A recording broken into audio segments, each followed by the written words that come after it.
दोस्तों, ये कहानी एक ऐसे अजीबो-गरीब और दिमाग से पैदल राजा अलादीन की है, जो अपने पागलपन और हरकतों के लिए मशहूर है। तो मूवी की शुरुआत होती है वाडिया नाम के देश से, जहां एक बच्चे का जन्म होता है।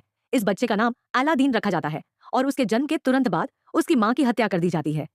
वो अपनी माँ को देख भी नहीं पाता। कुछ साल बाद जब अलादीन थोड़ा बड़ा होता है, तो उसके पिता को भी मार दिया जाता है। इसलिए छोटी सी उम्र में अलादीन वाणिया का राजा बन जाता है। समय बीतता है और कुछ साल बाद अलादीन पूरी तरह बड़ा हो चुका होता है, लेकिन दिमाग से ये राजा अभी भी सरफिरा ही रहता है। उसने अपनी सिक्योरिटी के लिए 20 फीमेल गार्ड रखी होती है, जो उसकी सुरक्षा के साथ हर रात उसकी प्यास बुझाने के लिए भी तैनात थी। अलादीन का दिमाग इतना खराब था कि वो अपनी मर्जी का मालिक था।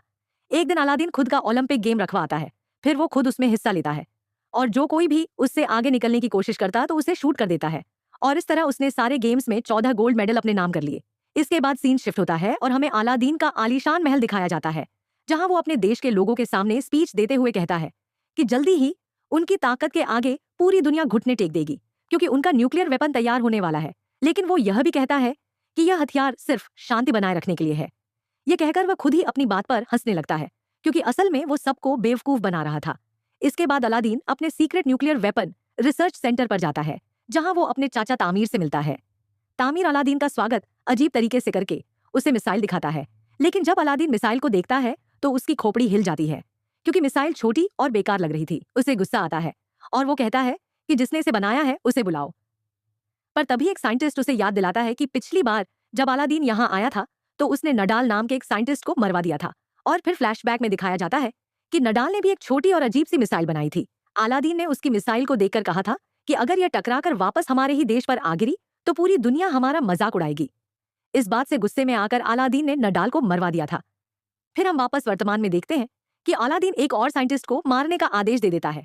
इसके बाद अलादीन अपने महल लौट आता है। महल में एंट्री करते ही उस पर हमला होता है, लेकिन महाराज जाने वाला असल में उसका डुप्लीकेट होता है। असली अलादीन हमेशा अपनी सुरक्षा के लिए एक डुप्लीकेट रखता था, लेकिन अलादीन इतना बेवकूफ था कि वो अपने चाचा से कहता है कि इस मरे हुए डुप्लीकेट को भी मार डालो। इसके बाद तामीर किसी को फोन करके बताता है कि अलादीन अभी भी जिंदा है और उन्हें ऐसा कोई चाहिए जो अलादीन जैसा दिखता हो। यहाँ हमें पता चलता है कि तामीर अलादीन को मरवाना चाहता है, ताकि वाणिया की सत्ता उसके हाथ में आ सके। फिर तामीर अलादीन जैसा दिखने वाला एक आदमी ढूंढता है और उन्हें एक बकरियां चराने वाला शख्स मिलता है। वो भी अलादीन की तरह सरफिरा दिखता था। उसकी हरकतें देखकर अलादीन पहले उसे रखने से मना कर देता है, लेकिन तामीर उसे समझाता है कि उसका काम सिर्फ गोली खाना है। फिर अलादीन मान जाता है और उसे अपने जैसा तैयार करने का आदेश देता है। फिर रात को अलादीन एक सुंदर और पतली कमरिया के साथ गपागप करता है, जिसके बाद वो लड़की के साथ फोटो खिंचवाकर अपने कमरे की दीवार पर लगा देता है। अलादीन पागल के साथ ठरकी भी बहुत था। आप देख ही सकते हो कि इसने कितनी लड़कियों के साथ रातें रंगीन की है। फिर अगले